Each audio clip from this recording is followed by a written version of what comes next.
बिस्मिल्लाहिर्रहमानिर्रहीम। In this video we will discuss the general surgery topic surgical anatomy. ठीक है, इससे पहले तो हमें पता होना चाहिए कि एब्डोमेन पे इंसिजन कहाँ कहाँ देते हैं और उसके अंदर कौन से मसल्स इन्वॉल्व होते हैं। अगर तो पेशेंट को मिड लाइन इंसिजन दिया जाता है एब्डोमेन के ऊपर, ठीक है। मिड लाइन इंसिजन हम कब देते हैं? जैसे लेप्रोटमी करनी हो, हिस्टेक्टमी करनी हो, तब ये करते हैं, ठीक है। और जो कोचर इंसिजन होता है ये कहाँ देते हैं? सब कोस्टल, यानी कि रिब्स के नीचे जो दिया जाता है, ये कोचर इंसिजन होता है। ये कब करते हैं? जब गॉल ब्लैडर रिमूव करना होता है, ठीक है। और जो पैरामीडियन होता है वो मीडियन से थोड़ा साइड पे होता है। अब इसको हम यहाँ से देख लेते हैं। कोचर इंसिजन जो है ये ओपन कोलिसिस्टेक्टमी के लिए यूज़ होता है। मिड लाइन इंसिजन लेप्रोटोमी के लिए यूज़ होता है। अब ये ग्रिड लाइन इंसिजन भी बहुत इंपॉर्टेंट होता है, क्योंकि ये जब भी अपेंडिक्स को रिमूव करना होता है तो ये इंसिजन देते हैं। अब ये इंसिजन कहाँ पे होता है क्लासिकली? ये देखा यहाँ पे, ये जो मार्क हुआ हुआ है ना पिक के ऊपर, ये है मैकबर्नी। इसे हमने देखना होता है प्यूबिक सिम्फिसिस और एंटीरियर आइलेक्स स्पाइन पे, और इसके अकॉर्डिंग देखते हैं। सिर्फ अभी मैं आपको यहाँ पे ये बता रही हूँ कि ये आप ये याद रखें कि ये इंसिजन कहाँ कहाँ दिए जाते हैं। और अब हम पढ़ेंगे कि इन इंसिजन के अंदर कौन कौन सी मसल, नर्व्स और आर्टरीज इन्वॉल्व होती हैं। पेनेंसिल जो इंसिजन होता है ये किस लिए देते हैं? सिजेरियन सेक्शन के लिए और एब्डोमिनल हिस्टेक्टमी के लिए। रदरफोर्ड मॉरिसन जो होता है ये क्या होता है? Oblique muscle cutting incision. ये जो है ना अपेंडिक्स के लिए हम देते हैं इंसिजन। उसी की ही कॉम्प्लिकेटेड केस है, मतलब उसको ही हमने मॉडिफाई कर दिया कि ये ऐसे करते हैं। सबसे पहले तो ये कोचर इंसिजन ज़्यादा इंपॉर्टेंट है, ठीक है, मैकबर्नी और मीडियन वाला। अब हम देखते हैं कि इसके अंदर कौन से मसल्स इन्वॉल्व होते हैं जब हमने इसको करना होता है। एक तो आपने ये ग्रिड लाइन इंसिजन याद रखना है, इसे मैकबर्नी इंसिजन भी कहते हैं, कोचर और मिड लाइन। जब भी मिड लाइन इंसिजन देते हैं तो सबसे पहले क्या आती है? स्किन। ये तो सबको पता है, सबसे पहले स्किन होती है, उसके नीचे क्या होती है? फैट, सबकुटेनियस फैट होती है, ठीक है। फिर सुपरफिशियल फेशिया आता है, फिर लीनिया एल्बा आता है। मिड लाइन के अंदर लीनिया एल्बा जो व्हाइट कलर का होता है ना, वो आता है, ठीक है। फेशिया ट्रांसवर्सैलिस आता है, एक्स्ट्रा पेरिटोनियल फैट होती है, और फिर पेरिटोनियम। पहले क्या स्किन थी, सबकुटेनियस फैट, सुपरफिशियल फेशिया। ये तीनों तो हर जगह होंगे ना, ये तो आपको कुछ नहीं याद आ रहा है, एटलीस्ट ये तीन तो लिखें। Skin, subcutaneous fat, superficial fascia, और मिड लाइन उसमें व्हाइट होता है तो लीनिया एल्बा लिखेंगे, साथ में फेशिया ट्रांसवर्सैलिस पे लिखते हैं, एक्स्ट्रा पेरिटोनियल फैट और प्लस पेरिटोनियम। अब जो कोचर इंसिजन होता है, जब भी गोल ब्लैडर को रिमूव करना होता है तो वहाँ पे कौन कौन सी चीज़ें इन्वॉल्व होती हैं? पहले तो स्किन होती है, ठीक है, फिर सबकुटेनियस फैट, सुपरफिशियल फेशिया। ये तो तीनों के अंदर मैंने आपको बताया सब में सेम आएगा। यहाँ पे क्या होता है कि जो एंटीरियर रेक्टस शीट होती है, ठीक है, नॉट रेक्टस मसल नहीं, उसकी शीट आ रही होती है, एंटीरियर रेक्टस मसल, ठीक है। फिर उसके ऊपर उसके दरमियान में क्या होता है? Rectus abdominis. थर्ड क्या होता है? रेक्टस शीट होती है, फिर फेशियल ट्रांसफर। ये तीनों भी, एक तो लास्ट वाले तीनों और पहले वाले तीनों। कुछ नहीं याद आ रहा तो आपने ये फर्स्ट थ्री और लास्ट थ्री लिख देने हैं। अब दरमियान में सिर्फ मॉडिफिकेशन है कि यहाँ पे हमने पढ़ा लीनिया एल्बा और यहाँ पे हमने anterior rectus sheet, posterior rectus sheet, और उसके दरमियान में रेक्टस एब्डोमिनस मसल, ठीक है। नेक्स्ट है facial transversalis, extra peritoneum fat और पेरिटोनियम, तीनों सेम आएंगे। अब जो है ग्रिड लाइन इंसिजन जो होता है ना, इसके अंदर क्या है? पहले तो वही सेम आएगा, skin, subcutaneous fat, superficial fascia. यहाँ पे सुपरफिशियल फेशिया को आपने डिवाइड करके लिखने हैं कैंपर और स्कारपा फेशिया, ठीक है। यहाँ पे फिर एक्सटर्नल ऑब्लिक एपोन्यूरोसिस आ जाती है, ये इंग्वाइनल रीजन वाली साइड आ गई। यहाँ पे एक्सटर्नल ऑब्लिक एपोन्यूरोसिस होती है, इंटरनल ऑब्लिक का मसल होता है। एक्सटर्नल की एपोन्यूरोसिस है, इंटरनल का भी मसल है, और ट्रांसफर एब्डोमिनस का भी मसल है, और ये जो तीनों है ये तीनों सेम आ जाएंगे, ठीक है। ये यूक्यू भी है कि ग्रिड लाइन इंसिजन के अंदर क्या क्या चीज़ें इन्वॉल्व होती हैं, तो ये सारी आपने लिखनी है। अब जो थायराइडेक्टमी के लिए इंसिजन देते हैं, इसके अंदर स्किन, सबकुटेनियस फैट, ठीक है, platysma, investing of deep cervical fascia, connective tissue होता है बिटवीन द स्ट्रैप मसल। इसमें से जो जो इंपॉर्टेंट टॉपिक है ना, पहले हम वो करेंगे, उसके बाद बाकी। अब हम देखेंगे थायराइड ग्लैंड, ठीक है। थायराइड ग्लैंड कहाँ पे प्रेजेंट होता है? Anterior try angle of the नेक के अंदर। इसको इंक्लोज किसने किया होता है? प्री ट्रैकियल फेशिया के अंदर। ये एमसीक्यू भी आता है कि कौन सा फेशिया होता है? प्री ट्रैकियल, ठीक है, which is the part of the deep cervical fascia, ठीक है।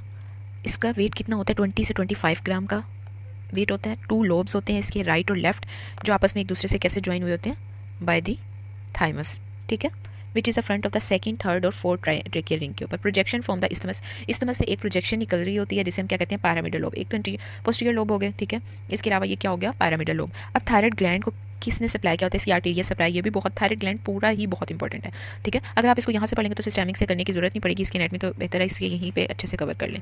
थायराइड ग्लैंड की 3 आर्टरीज होती हैं, सुपीरियर, इंफीरियर और थायराइड एमा। अब ये देखें, जो थायराइड ग्लैंड है ना, जो अगर वो सुपीरियर पोर्शन को सप्लाई कर रहा है तो सुपीरियर, इंफीरियर को कर रहा है तो इंफीरियर थायराइड आर्टरी। अब जो सुपीरियर थायराइड आर्टरी होती है ना, ये भी एमसीक्यू आता है कि सुपीरियर थायराइड आर्टरी किसकी ब्रांच है? तो ये एक्सटर्नल कैरोटिड आर्टरी की ब्रांच है, जबकि इंफीरियर मतलब ये ऊपर से आती है ना, तो ये कैरोटिड आर्टरी की ब्रांच होगी, और जो इंफीरियर है वो थायरो सर्वाइकल ट्रंक की। थायराइड इमा आर्टरी जो होती है, अब branch of either the brachiocephalic trunk, और डायरेक्ट ये आर्च ऑफ अयोटा से भी निकल सकती है, और ब्रेकियोसेफलिक ट्रंक से भी, इसकी अपनी मर्जी है। अब वेनस ड्रेनेज जो होती है ना, इसकी जैसे हमने आर्टेरियल पढ़ी है वैसे ही हमने सुपीरियर इंफीरियर पढ़ी, यहाँ पे सुपीरियर मिडल भी आ जाएगी, और ये सारी कहाँ पे ड्रेन कर रही होती हैं? Into the internal jugular veins. जबकि इंफीरियर थायराइड वाली जो होती है ये एक दूसरे से एनास्टमोस करती है, और फिर ब्रेकियोसेफलिक में। क्या मैंने बताया कि जो सुपीरियर और मिडल वाली है वो इंटरनल जुगुलर में जाएगी, और इंफीरियर वाली या तो खुद से एनास्टमोस कर लेती है या फिर ब्रेकियोसेफलिक वेन के अंदर, ठीक हो गया।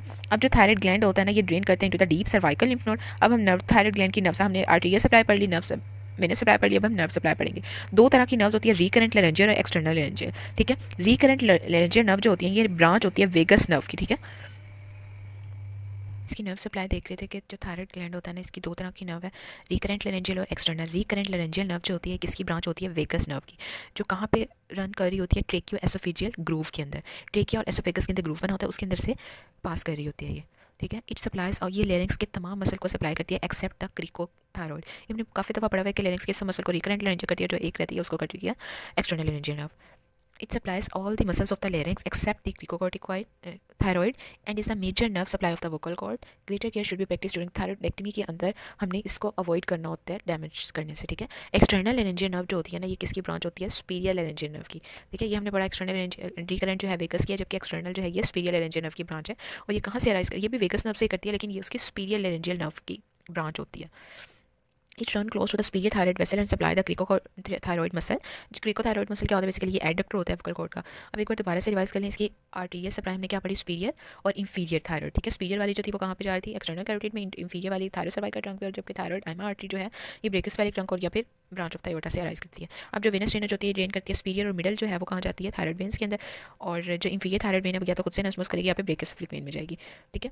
इंपॉर्टेंट नर्व्स की रिकरेंट लेरेंजियल नर्व जो है ये वेगस नर्व की ब्रांच है, यहाँ कहाँ पे रन करती है, ट्रेकिया एसोफेजियल ग्रूव के अंदर सप्लाई करती है except the cricothyroid. External laryngeal nerve जो है सुपीरियर लेरेंजियल की ब्रांच है, ये close to the superior thyroid vessel, ठीक है। इसकी आर्टरी ये सब आ सकती हैं। अब जब भी हमने वो पूछते हैं कि जब भी आपने थायराइडेक्टमी करनी होता है तो किससे एंड पास करना होता है।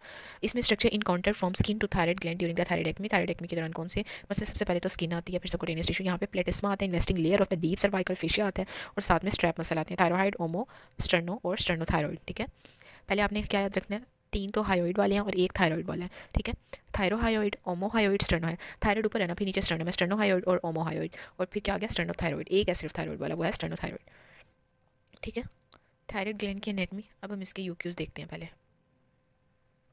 चलिए थोड़ा टेढ़ा है तो अब आप इसको ऐसे ही देख लीजिएगा मोबाइल को टिल्ट करके। इसमें देखें थायराइड ग्लैंड के कौन से क्वेश्चन आए हुए हैं। 45-year-old female with a multinodular goiter present in an outpatient. She is euthyroid but clinically or biochemically she is on the next operative list for the total thyroidectomy. उन्होंने कहा anatomical structure कौन कौन से before reaching the thyroid gland, तो अभी मैंने आपको बताया skin, subcutaneous tissue, platysma, investing layer of deep cervical fascia, और आपको मैंने बताया था स्टर्नोथायरॉइड है, बाकी तीनों हाइयोइड वाले, थायरॉइड, ओमोहाइयोइड और स्टर्नोथायरॉइड। अब उन्होंने पूछा कि नर्व सप्लाई बताएं which 2 nerves are saved during the recurrent और external branch of superior laryngeal nerve, ठीक होगा। नेक्स्ट उन्होंने फिर यही पूछा एनाटॉमिकल स्ट्रक्चर टू डाइसेक्ट, वही सेम बात आ गई है। नेक्स्ट देखिए उन्होंने पूछा है कि कौन से स्ट्रक्चर को प्रिजर्व करना होता है ड्यूरिंग द थायराइडेक्टमी, तो रिकरेंट लेरेंजियल नर्व आ गया, external branch of superior laryngeal nerve, superior inferior thyroid pedicle को भी आपने प्रोटेक्ट करना होता है, अवॉइड करना होता है डैमेज से। कैरोटिड आर्टरी, पैराथायराइड ग्लैंड आ जाएगा, ठीक है।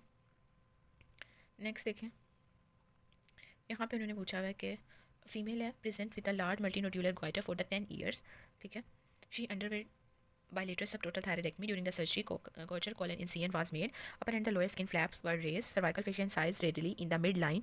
For the adequate exposure of each lobe of thyroid, surgeon decide to divide the muscle covering the thyroid. अब कौन से मसल्स होते हैं जो कि थायराइड लोब को कवर कर रहे होते हैं, तो इसके अंदर कौन से मसल्स आते हैं, 3 मसल्स होते हैं जो थायराइड मसल को कवर कर रहे होते हैं। सुपीरियर वैली ऑफ ओमोहाइयोइड, ठीक है, स्टर्नोहाइयोइड, यहाँ पे क्या नहीं आया, अब ये देखें हमने एक पढ़ा था इसमें थायरोहाइयोइड नहीं आया, सुपीरियर वैली ऑफ ओमोहाइयोइड, स्टर्नोहाइयोइड और स्टर्नोथायरॉइड, ठीक है। क्रिकोथायरॉइड होते हैं और साथ में इंफीरियर कॉन्स्ट्रिक्टर मसल्स होते हैं जो कि थायराइड की लोब को कवर कर रहे होते हैं, ठीक है। अब उन्होंने पूछा division of covering the muscles, surgeon should divide these muscle in the upper part of the neck because ansa cervicalis enter from the lower. अब वो कह रहे हैं कि जो इनको ये मसल्स कवर किए होते हैं इन्होंने part of the next near the manubrium sterni से क्यों इंसाइज कर रहे होते हैं, क्यों डिवाइड कर रहे होते हैं, अपर पार्ट से क्यों नहीं करते, ठीक है। और इन the upper part of the neck and उन्होंने अब इसमें आएगा कि सर्जन जो है वो इसलिए डिवाइड करता है ताकि आंसर सर्वाइकलिस को हम प्रोटेक्ट कर सके क्योंकि ये लोअर पार्ट से एंटर होते हैं एंड शुड बी प्रिजर्व।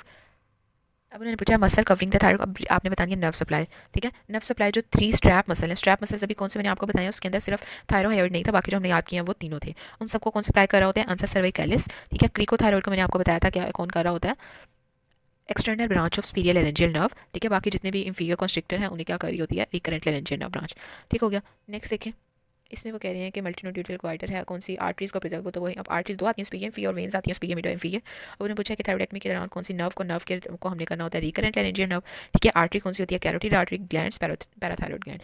इसमें से यही है एसक्यू, यही बार बार रिपीट होते हैं, तो ये आपने अच्छे से देख लेना।